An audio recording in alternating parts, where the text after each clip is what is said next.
Imagine l'aube sur une colline couverte de brume. Deux géants à poils longs montent la garde en silence. À gauche, un kangal. À droite, un alabaï. À première vue, ils se ressemblent, mais ce ne sont pas les mêmes. Comment les distinguer?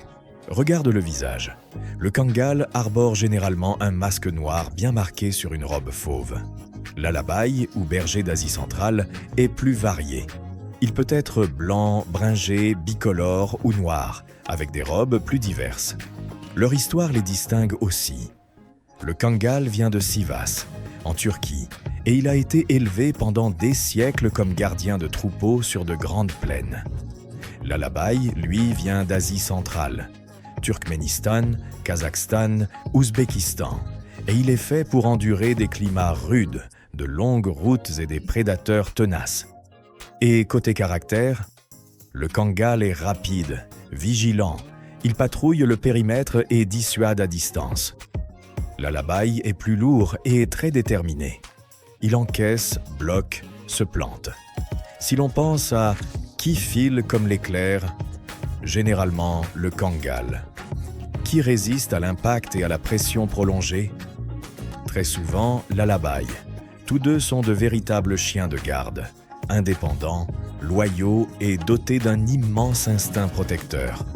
Ils demandent de l'espace, une socialisation précoce et des mains expertes. Ce ne sont pas des animaux de compagnie urbains ni des choix pour débutants. Si ce contenu te plaît, abonne-toi et active la cloche pour ne pas rater la prochaine vidéo. On continue. Si tu les mets côte à côte, tu ne vois pas seulement deux chiens, tu vois deux philosophies de gardiennage complètement différentes. L'alabaï impose rien qu'en entrant en scène. C'est un chien massif, compact, avec une poitrine large de type tonneau et une grande tête carrée, très puissante. Un mâle adulte tourne généralement entre 70 et 85 cm au garrot et peut facilement peser entre 50 et plus de 80 kg. C'est littéralement un tank sur quatre pattes. Son cou et ses épaules sont très épais, ce qui lui donne cette présence lourde, solide, presque imprenable. Côté couleur, c'est le plus varié. Il peut être noir, blanc pur, brun, bicolore et même bringé. Si tu vois un énorme molosse avec un pelage multicolore ou des rayures bringées, il y a de fortes chances que tu regardes un alabaï. Le kangal, en revanche, semble dessiné pour bouger. Il est plus svelte, plus athlétique, avec une silhouette qui suggère la vitesse et la longe. Les mâles se situent généralement autour de 72 à 80 cm au garrot, pour un poids entre 40 et 66 kg. Il est grand, oui, mais pas aussi lourd que l'alabaï. Tu le reconnaîtras tout de suite à sa robe uniforme, normalement fauve ou gris-loup, et surtout à son masque noir très marqué sur le visage. Visuellement, il est plus lupoïde. Pattes longues, dos net, corps prêt à patrouiller sur de longues distances. Il donne l'impression d'être toujours prêt à se déplacer, surveiller et réagir. Imagine les grandes steppes et les chaînes montagneuses d'Asie centrale. Turkménistan, Kazakhstan, Ouzbékistan, des territoires rudes, aux hivers brutaux et aux étés extrêmes. C'est là que naît l'alabaï. Pendant des siècles, les pasteurs nomades ont eu besoin d'un chien capable de veiller jour et nuit contre les loups, les chacals et même les ours. De ce besoin est né ce gardien. Un chien à double pelage très dense, fait pour résister au froid, à la chaleur et aux longues journées à la belle étoile. Son caractère s'est forgé à force de défis.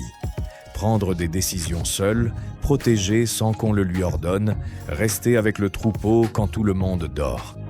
Au Turkménistan, c'est bien plus qu'un chien, c'est un symbole national. Il a ses festivités, ses concours et la fierté de ceux qui savent que, sans lui, bien des histoires de pastoralisme ne pourraient pas être racontées. Le kangal naît dans la région de Sivas, sur le plateau anatolien. Un paysage ouvert, immense, où voir le prédateur de loin est une question de vie ou de mort. Là, les bergers ont élevé un chien haut, rapide et endurant, capable d'intercepter les ennemis avant qu'ils n'atteignent le troupeau. Le kangal combine puissance et grande amplitude de foulée. Ce n'est pas exagéré. Certains sujets peuvent atteindre jusqu'à 56 km/h en pourchassant une menace. Son efficacité a franchi les frontières. Aujourd'hui, des projets dans des pays comme la Namibie ou le Kenya l'emploient pour protéger le bétail face aux guépards. Grâce à eux, le conflit entre éleveurs et grands félins diminue. Et par ricochet, la conservation de ces prédateurs est encouragée. L'alabaï, comme le kangal, ont été créés pour une autre vie, celle des espaces ouverts. Des races conçues pour vivre avec le troupeau, dormir dehors et patrouiller de vastes étendues sans qu'on le leur demande. Ce ne sont pas des chiens d'appartement ni de ville. Dans leur essence, ils parcourent encore les clôtures à l'aube, attentifs, silencieux, lisant l'horizon. Des gardiens qui préfèrent dissuader plutôt que combattre, mais qui, si nécessaire, n'hésitent pas à se placer entre le danger et ce qu'ils aiment protéger. Bien qu'ils partagent la taille et le métier, l'alabaï et le kangal ne gardent pas de la même manière. L'archétype du fort est silencieux. Il est intensément loyal envers sa famille et le troupeau, mais très indépendant et réservé avec les inconnus. Il observe, évalue et décide par lui-même. S'il estime que la menace est partie, il se détend. S'il doute, il se dresse comme une muraille. Il a un fort sens du territoire et peut se montrer prudent face aux personnes ou aux stimuli nouveaux. Pense à un garde du corps discret qui aboie rarement, mais qui agit avec fermeté dès que quelque chose cloche.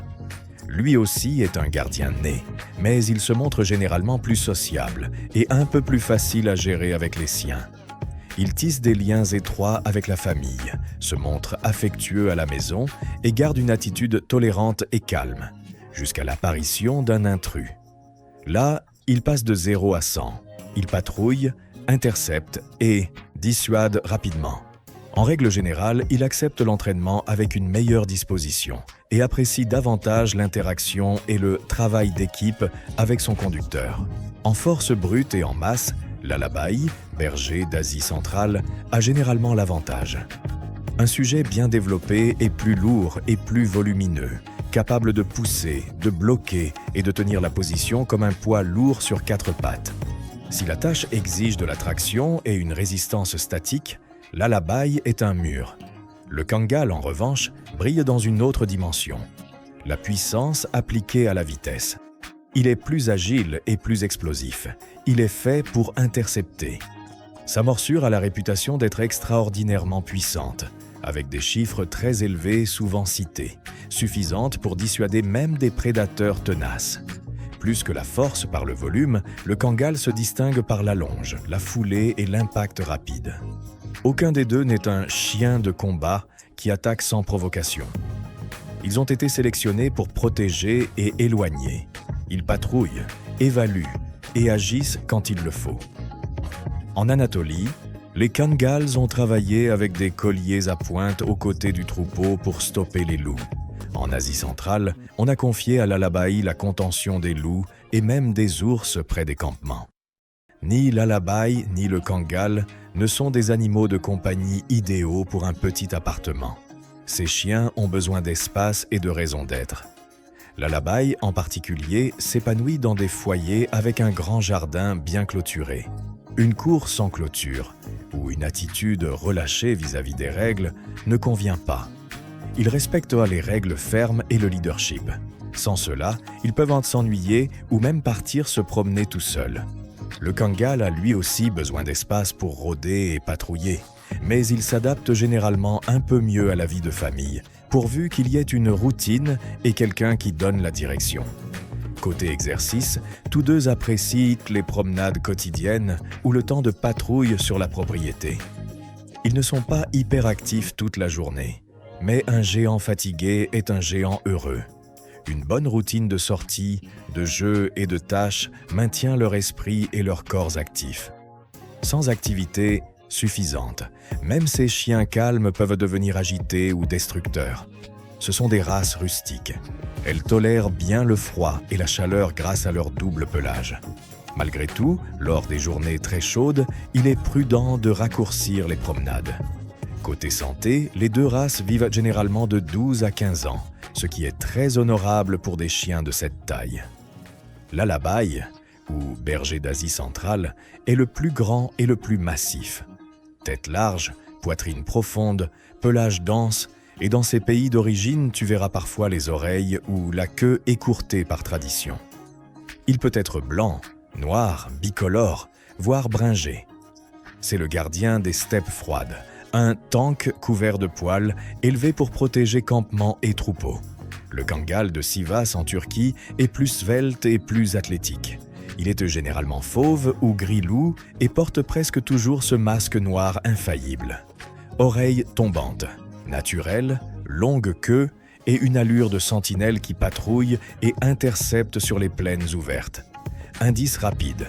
Si tu vois un masque noir sur des tons clairs, c'est probablement un Kangal. S'il est énorme et de couleurs très variées, y compris bringé, c'est sûrement un Alabaï. L'Alabaï impose par le volume et la poussée. Le Kangal se distingue par l'agilité et une morsure très dissuasive. En force brute, l'Alabaï gagne le plus souvent. En réponse rapide et en impact, le Kangal. En résumé, Alabaï, robuste et varié, le gardien de la steppe. Kangal, élancé et rapide, la sentinelle d'Anatolie. Deux légendes différentes, un même instinct, protéger farouchement les siens. Avec tout cela en tête, les distinguer devient simple. Et les apprécier encore plus. Chacun est un gardien impressionnant.